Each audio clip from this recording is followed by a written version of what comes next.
ኢራን ከሰሞኑ እጅግ በጣም አደገኛ በሆነ ድርቅ ተጠቅታለች። ይህንንም ያሉት ፕሬዚዳንት ናቸው።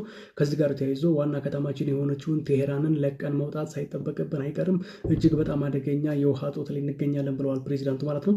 ይህንን ብዙዎች ተቃውመውታል። ከዚህም ባሻገር ደግሞ እስራኤል ግድቦችን አፈንድታ ነበር በባለፈው ጦርነት ጊዜ፣ በእሷ ምክንያት የመጣብን ጣጣም ነው ሲሉ የተናገሩ አሉ ማለት ነው። ለማንኛውም በዚህም ተባለ በዚህ ኢራን በአሁኑ ሰዓት አደገኛ የሆነ የውሃ ጠምን እያሳለፈች ትገኛለች። ስለዚህ ውሃ በሌትር እየተለካ ለህዝቡ ማከፋፈል እስከ መጀመር ድረስ የተደረሰበት ሁኔታ ነው ያለው ማለት ነው። በጠቅላላ ሊባል በሚችል ደረጃ በግድቦቿ ውስጥ ከ10 በመቶ በታች የሆነ የውሃ እንትን ያላት።